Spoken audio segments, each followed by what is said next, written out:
আমি ওই সমস্ত দুষ্ট লোকদের দুষ্টামির প্রতিবাদ করি, আমার পিছনে এখন লেগে গেছে। আপনারা দেখছেন না, 4 দিন আগে আমার এক্স আইডি হ্যাক করে যা তা এখান থেকে চালাই দিছে, আর এমনি একটা দল ঝাঁপাইয়া পড়ছে, তাই রে নাই রে নাই রে বলে গান শুরু করে দিছে। লজ্জা! ওদের চুনুপুটি তো গাইল বটে, ওদের বড় বড় মাথাগুলো একই গান গাওয়া শুরু করে দিল। কাণ্ড জ্ঞান কোথায়? আলহামদুলিল্লাহ আমাদের সাইবার টিম ওদেরকে শক্তভাবে কবজা করে ধরে ফেলেছে। আপনারা দেখেছেন ইতিমধ্যে মেইন কালপ্রিট যে, তাকে গতকাল পুলিশ গ্রেফতার করেছে। সত্য মেঘের আড়ালে ঢাকা থাকে না, সূর্যকে মেঘ ঢেকে রাখতে পারবে না। সত্য এখন উদ্ভাসিত, যা আল হক ও জাহাকাল বাতিল ইন্নাল বাতিলা কানা জাহুকা।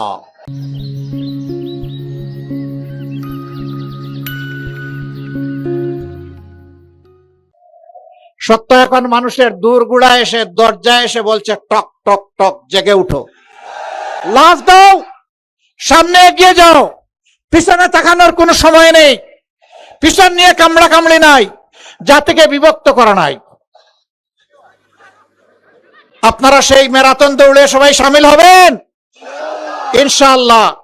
যুবকরা, আমি আগেও বলেছি এখনো বলছি, যুবকদের হাতে অপমানের অপমানজনক বেকার ভাতা তুলে দিব না। সবগুলো হাতকে শিক্ষা প্রশিক্ষণ দিয়ে দেশ গড়ার কারিগরের হাতে ইনশাআল্লাহ আমরা কনভার্ট করব, পরিণত করব। সেদিন কাজগুলো সবার ন্যায্য পাওনাগুলো হাতে দিয়ে বলবো, এগিয়ে যাও, এ দেশ তোমাদের, উড়োজাহাজের ককপিটে বসো, আমরা বসবো প্যাসেঞ্জার সিটে ইনশাআল্লাহ। সেই গতিতেই বাংলাদেশ সামনে এগিয়ে যাবে। সেই যুবক, সেই সাহস, সেই উদ্যম, সেই শক্তি আমি আজকে কুড়িগ্রামের এই মাঠে দেখতে পাচ্ছি। যুবকরা তৈরি হয়ে যাও, এই বাংলাদেশ তোমাদের হাতে তুলে দিচ্ছি ইনশাআল্লাহ। এই বাংলাদেশের ভার তোমরা বহন করতে রাজি আছো? মোবারকবাদ। এগিয়ে যাব, কেউ থামাতে পারবে না ইনশাআল্লাহ। বাধা মানবো না ইনশাআল্লাহ, বাধা মানবো না। কোনো বাধাই এবার জনতার বিজয় আর ঠেকিয়ে রাখতে পারবে না ইনশাআল্লাহ।